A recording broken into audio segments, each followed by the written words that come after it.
tudo é manifestação do fenômeno da consciência, essa grande consciência universal, onde tudo está contido, a parte física, a parte material, a parte espiritual, tudo é uma coisa só, e por isso nós podemos intervir nisso. Não, de outra forma, não temos como a gente compreender isso, né, o que está acontecendo. Inclusive a matéria, quer dizer, não existe interação dos moldes dualistas clássicos, né? Então, por exemplo, eu e você, eu e Deus, eu e o Ramatiz, né? O Maluco é parte de você, mas o Ramatiz também é, né? É alguma coisa boa, né? Mas isso faz com que a gente tenha que abrir um pouco mão da nossa individualidade, né? Não é fácil. E a gente ganhe a responsabilidade de cuidar do mundo inteiro. Quer dizer, como é que eu posso estar feliz? Porque as minhas mãos estão boas, mas eu estou cheio de calo no pé? O pé é parte de mim?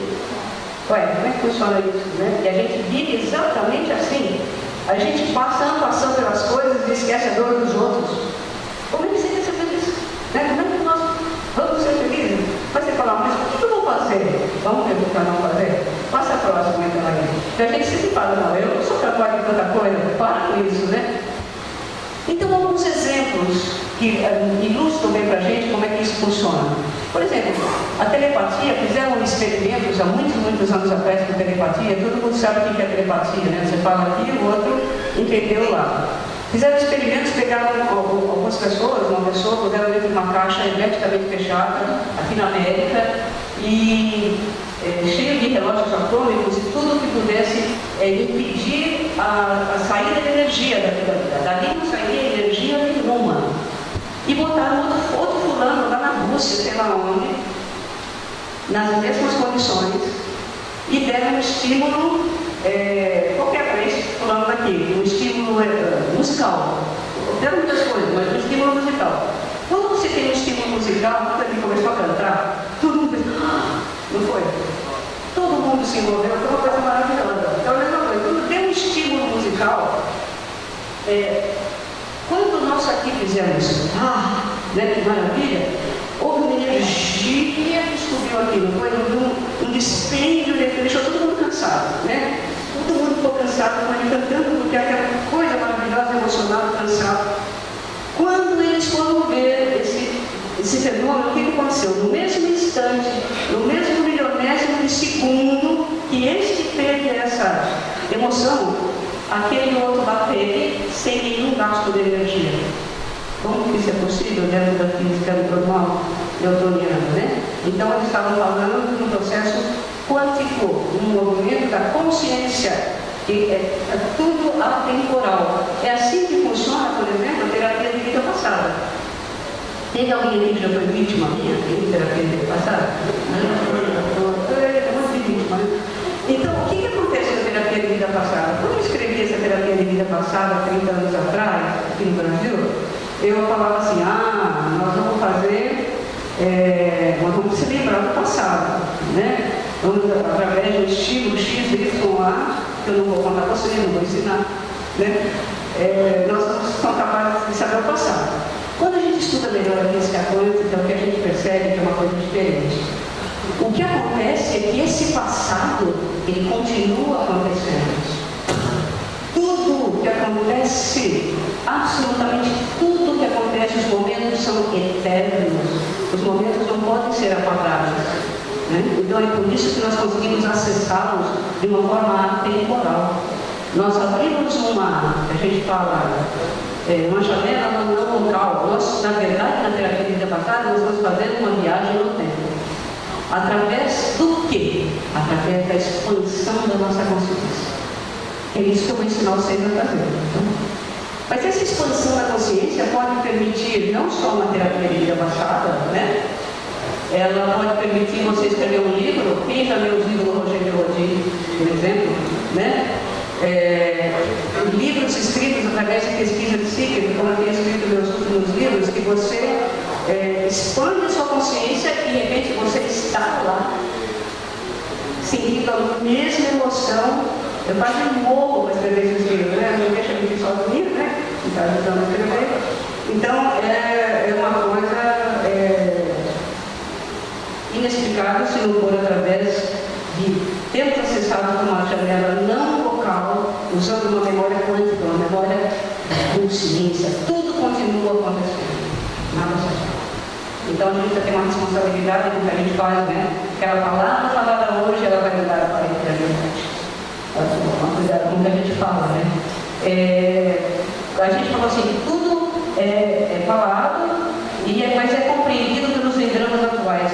A grosso modo, engrama significa assim, por exemplo, todo mundo aqui sabe o que é um gato, não sabe? Todo mundo sabe o que é um gato. Agora, se você pegar vou fazer uma coisa mais sofisticada, né? Garrafinha de plástico. Todos nós sabemos, né? Essa crise de seca, então, né? Nem se fala, todo mundo sabe que é uma garrafinha de plástico. Aí você vai lá no menininho da África, que está numa tribo, e vai falar para ele da garrafinha de plástico. Ele vai estar olhando você, ele não sabe o que é aquilo. Ele não tem registrado no cérebro físico dele isso que a gente chama de engrama. O ensinamento daquilo que é. Então, isso nós sabemos, isso é mesa. Hoje em dia, você fala de software, você sabe o que é, computador, você sabe o que é. Mas tem muita gente no planeta que não sabe, porque não tem esse registro aqui. Então, esse é o grande problema dos sonhos. Por exemplo, quando a gente dorme, você expande a sua consciência e você vai, né, e mergulha dentro dessa grande consciência universal. Quando você volta um pouco meio atrapalhado, na verdade. Por quê? Porque toda linguagem universal não é a linguagem das palavras. Como é que pode, usando até o modelo tradicional, guia alemão, chegar aqui e falar em português com ela? A gente não para para pensar em umas coisas tão óbvias, né? A linguagem universal é a linguagem das emoções, na verdade. Então, nós, dentro desse bloco, isso para fugir não tem palavra melhor para dizer isso, né? Dentro desse bloco de emoções que a gente capta lá, nesse plano universal, dessa consciência cósmica de aprendizado, se você foi ao contato de outras consciências, que estão todas disponíveis com sua sabedoria para você, quando você volta, você tem que decodificar no seu cérebro físico, e muitas vezes a gente não consegue, e aí dá essa confusão. Isso acontece também na incorporação, né? Você entra em contato, hoje a gente chama até de irradiação, você entra em contato com consciências maravilhosas que estão disponibilizando coisas para você, mas você não consegue decodificar o que eles estão falando, o que eles estão transmitindo para você.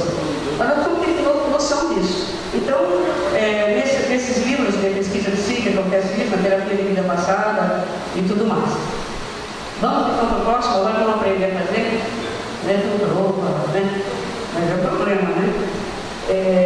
Como se processa o milagre no modelo quântico? Nós usamos uma palavra que se chama disponibilização. Disponibilização significa aprender a intervir no universo com eficiência e no momento imediatamente, naquele momento exato. Você podia falar, por exemplo, a gente vê um acontecimento na televisão, lá sequestraram 200 meninas lá no Quênia, né? Na Nigéria, você está onde? Meu Deus, então a gente vai e já socorre pro santo, pro guia, para não sei o que, tá, tudo isso funciona, mas você não vai fazer a sua parte? Nós precisamos justamente isso, de ser eficientes, mais ativos, deixar de ser um peso morto no universo, essa petição eterna que a gente tem. Mas como fazer isso? A gente não faz porque a gente não acredita que a gente é capaz.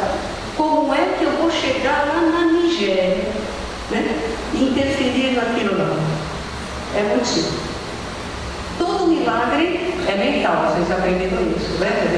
Tudo é mental. Não tem como você fazer um milagre de coisas materiais. O primeiro passo é fazer um diagnóstico da situação. Por exemplo, o pessoal da Umbanda não vale, tá? Nós somos da fraternidade do Grande Coração, né? Esse pessoal não vale falar, porque já sabe.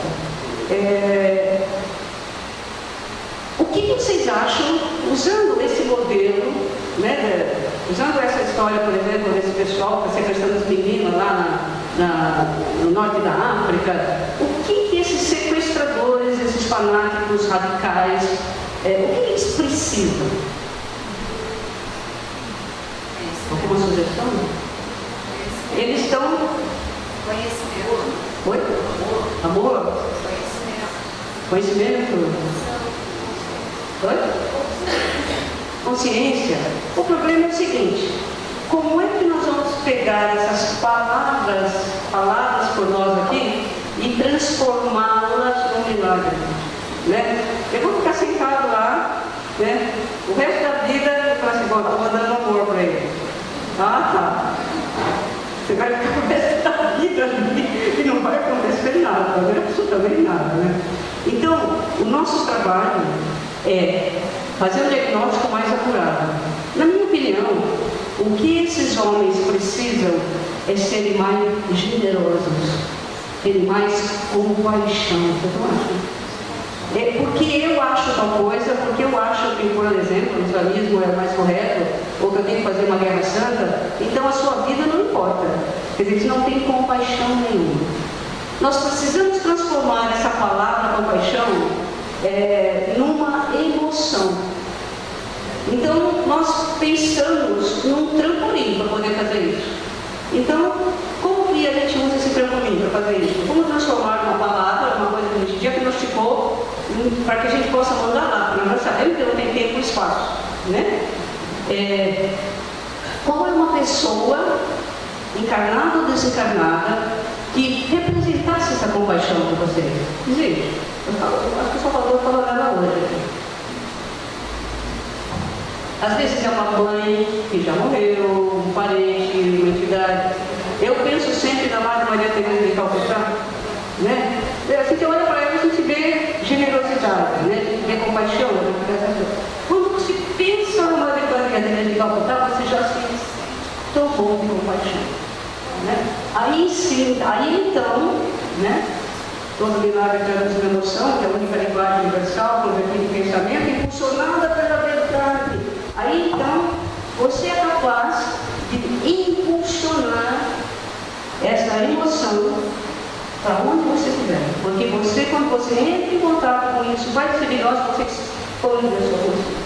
Você abre aquela janela atemporal e você manda para lá.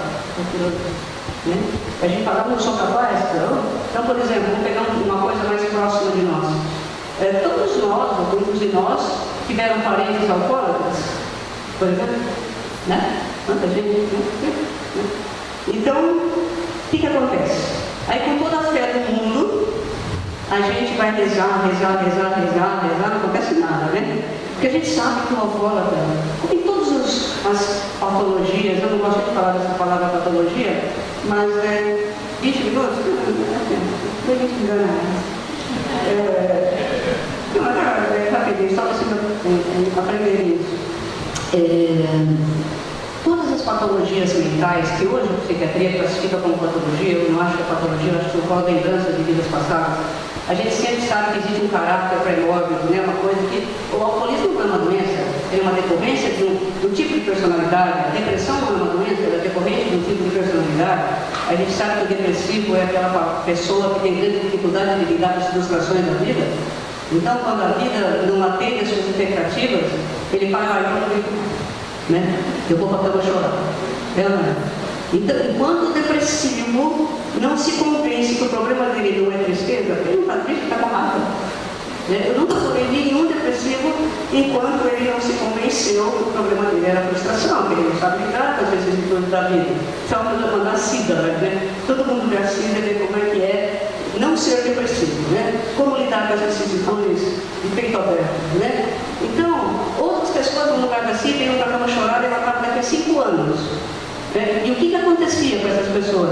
Todo mundo que chegasse perto para visitar, depois da 10ª visita, ia falar assim, ai que saco, você ainda está nessa cama, deixa eu ir embora. Né? Quer dizer, essas emoções falsas que as pessoas exibem, elas não contagiam os outros. Né? A falsa tristeza, a falsa raiva, e as coisas. O alcoólatra, o que ele tem por trás dele é o egoísmo. E geralmente ele está se lixando se tem alguém sofrendo por conta dele. O alcoólatra ou o drogado. Não é porque ele quer, é porque isso está marcado naquela personalidade que ele já traz de outras vidas. Ele não compreende o sofrimento alheio, o mundo gira em torno do seu próprio nível. Né? E nós vamos então fazer um milagre com a alcoólatra. Nós cismamos que nós temos um parente alcoólatra que está internado lá no hospital psiquiátrico X e nós vamos fazer um milagre. Então nós fazemos tudo isso, o que o alcoólatra precisa? vocês acham? Já que ele é egoísta, precisa do quê? O que ele precisa para ele? O que ele precisa receber, né? Oi? Generosidade também, para carregar um grande exemplo. Ele precisa de generosidade, aprender a ser generoso, aprender que o mundo não termina ali no umbigo deles, né? Então o que acontece? Daí ele pega a Maria ali e taca milagre para cima da pessoa que está precisando. E faz, disponibiliza toda a generosidade do mundo, se expande. Só que, para que um milagre possa realmente ter efeito, gente, nós precisamos também deixar de sermos egoístas. Então, quando ela fizer um milagre para aquela pessoa, que é o parente dela, ela vai, como não existe tempo e espaço, não se gasta energia de nada, não vai cansar, ninguém vai ficar cansado. Ela vai mandar essa generosidade não só para ele, mas para todas as pessoas que estejam precisando daquilo naquele momento. Aí pode ser que aquela pessoa não esteja disposta a receber, né? Porque pensamento atrai pensamento, na razão direta da qualidade, intensidade e vontade de quem emite e de quem recebe, né? Então, se a pessoa não está disponível para receber, ela não vai receber. Mas tem meia dúzia de pessoas, uma lá no Afeganistão, outra lá nos Estados Unidos, outra lá não sei aonde, alcoólatras, que eles acordam no dia seguinte e falam: nossa, olha o que eu estou fazendo com a minha família. Eles captaram aquilo que a Maria mandou, né? E ela fez milagre para outras pessoas. O problema nosso, que a gente quer fazer um milagre, humanista, então nem se fala, né? A gente quer fazer um milagre e a gente quer ter o resultado. O consulente vem lá no centro espírita, o nosso centro também humanista, né? Chega lá, e quando chegava no nosso centro, e ele chega para o pai que está atendendo e fala: pai, mas eu melhorei tanto. Isso é um médium, né? Nós queremos ver, mas o que foi que Jesus falou? Não deixa a sua mão direita saber o que a sua mão esquerda fez. Mas a gente não se conforma, a gente quer ver o resultado. Se a gente puder se despir desse preconceito de querer sempre ver, experimentem, né, fazer isso, introduzir na sua vida um milagre cotidiano. Então, por exemplo, eu saio de carro, a Márcia sabe, né? Eu saio de carro, eu vejo um cachorro, eu já estou disponibilizando para ele, se eu não posso acudir. Eu estou disponibilizando para ele e para aqueles que estão perto deles, que alguém tem a generosidade para recolher. Se você vê um pobre, a gente fala: ah, coitado. O problema é que a gente sempre fala: não é coitado. Então nós temos que começar a agir, a fazer os nossos próprios milagres. A física quântica nos mostra que isso é possível. Nós podemos interferir no universo com muita eficiência. Nós não estamos querendo agora que ninguém abandone o seu modelo de entender as coisas na espiritualidade, mas nós podemos acrescentar, não podemos? Acrescentar, então, até que isso depende de treino, viu, gente? De treino. Então, inclusive, eu falo uma coisa assim: em vez de a gente fazer aquela pedição que o tio Antônio dizia que batia nos pés e caía na cabeça, né? Nós podemos fazer uma coisa que a gente chama de oração do dia de hoje. Até porque eu não sei quando foi que nós tiramos, que a gente tem que rezar na hora de dormir, né? A gente vai dormir e fala assim: ai, sabe, todo mundo cansado, ninguém cuida mais, ninguém fica cansado. Todo mundo mesmo. Nós somos presos a essas convenções, né? Você vai fazer a sua milagre a qualquer momento, a qualquer hora. A oração do dia de hoje é assim: se você não teve tempo naquela hora que você viu, que você ouviu a notícia que a vida é tão corrida, que você viu aconteceu, que você ouviu falar, viu um desastre de alguma coisa, de um parente doente, de algum, não importa o que seja. Lá de noite, ou na hora que você puder, você vai então fazer a oração no dia de hoje. Você vai tentar se lembrar de quais foram as coisas que chamaram a sua atenção naquele dia. O que foi que chamou a minha atenção? Tal coisa chamou a minha atenção, o que você está precisando? Aí, com toda a calma do mundo, você disponibiliza.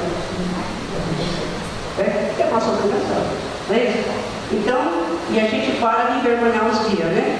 Ele fala: mas eu já sei que eu tenho que fazer, para de pedir para mim, né? Então, o homem passa a ser um agente muito mais eficiente na carreira. É isso que a gente quer, não é? E não é só para nós, né, gente? Nós somos um. Eu tenho que fazer aquele pensar no Maluf, é mole? Todo mundo exame Maluf. Porque não tem jeito, ele é só uma engravada. Você quer fazer?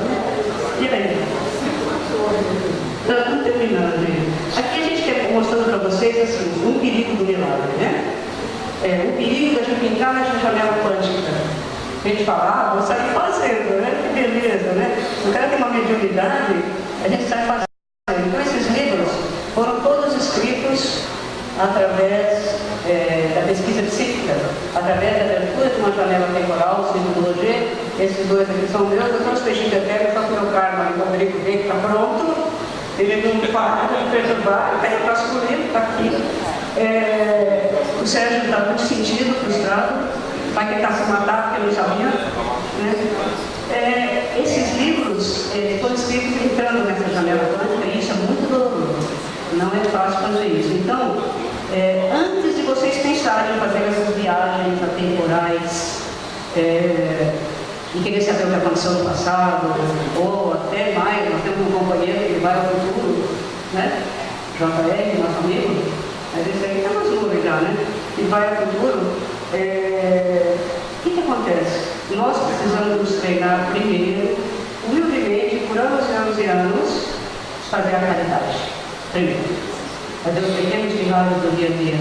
Né? Controlar que a nossa curiosidade não vai resolver nada. Até quando eu fazia terapia de vida passada, não era em cima de curiosidade. É para resolver uma dor daquela pessoa. Não é isso? Então, a proposta que a gente quer deixar para vocês é essa. Pensem na possibilidade de acrescentarem essa coisa quântica, né, no seu dia a dia. Então, não importa qual seja o centro que você trabalha, não importa qual é a região que você tenha, apenas pensar nisso, que nós somos todos parte de uma mesma e grande consciência universal. E que então nós temos que fazer a nossa parte. Não é isso? Vamos para isso. Muito obrigado.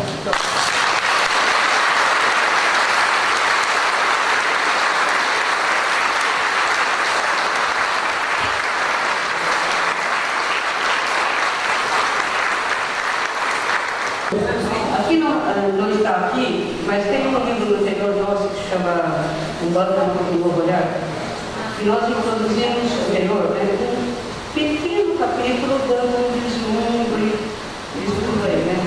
No próximo livro a gente vai falar disso. Olha, a pergunta é assim, qual a diferença entre a TDP e a apometria? Você deve saber do que é. Diferença entre A TDP, terapia de vidas passadas, e a apometria. Bom, isso aí é uma hora de conversa que acho que não tem muito a ver com o tema, né? Mas eu posso dizer para você assim, na Capelinha do Coração, durante anos, tem uma sessão de apometria na casa, cada lado, depende da banda, né? O problema é o seguinte, que a gente percebeu claramente assim, a terapia de vida passada, você faz profissionalmente, induzindo aquela pessoa com todo o cuidado para aquele lugar que ela precisa saber, para que ela possa resolver os problemas da vida de hoje. Na apometria, quem faz esse trabalho são os médicos. E o grande problema que nós saímos já brigando com todo mundo em anos passados, o pessoal que fazia apometria em alguns lugares começou a fazer isso dentro do consultório e cobrar. A apometria é caridade. Entendeu? Então a gente não pode admitir que o médium use o tratamento espiritual como. Então a diferença não só é essa, que um tratamento espiritual e o médium, o paciente, ele não é um agente. Na TPP ele é o agente, eu abro a janela quântica e ele vai ao passado. Na apometria as entidades veem as coisas para ele, por ele, né? Tanto que nós percebemos no decorrer dos anos que a apometria ela é tão boa quanto qualquer outro tratamento espiritual. E por conta disso nós não fazemos mais, porque o cliente, o consumente, ficava numa posição passiva. Ele esperava 10 sessões, ele não se evangelizava, não se modificava em nada, né? E aí não acontecia nada ali, né? Então a apometria realmente foi uma sacada fantástica do Dr. Lacerda para introduzir a espiritualidade para as pessoas mais cultas e sofisticadas, que queriam alguma coisa de física, né? Mas ele é só um tratamento espiritual. Mais uma pergunta para cima. Como funciona o tratamento de um trauma com a terapia de vidas passadas? E o pessoal gostou mais da terapia de vida passada, né? depende do trauma. Quem falou? Quem fez a pergunta? Que trauma? Você pode dividir com a gente? Oi? É muito vago. Isso é básico na terapia de vida passada. Nós não trabalhamos com conceitos vagos. Porque você já pensou em quantas vidas passadas você teve traumas familiares? Então você tem que falar assim, eu tenho um trauma familiar porque morreu meu pai, a minha mãe pulou na ponte, e não sei o que, não sei o que, não sei o que, e eu não consigo me recuperar. Então o inconsciente ele fala que o sentimento que eu sinto é esse, a parte do meu corpo que está repetindo esse sentimento é uma dor de estômago que não sara. Aí o inconsciente, ele pega todas as informações e fala, ele abre a janela dentro e fala, é ali. Entendeu? Não pode ser generalizado, né? Ok?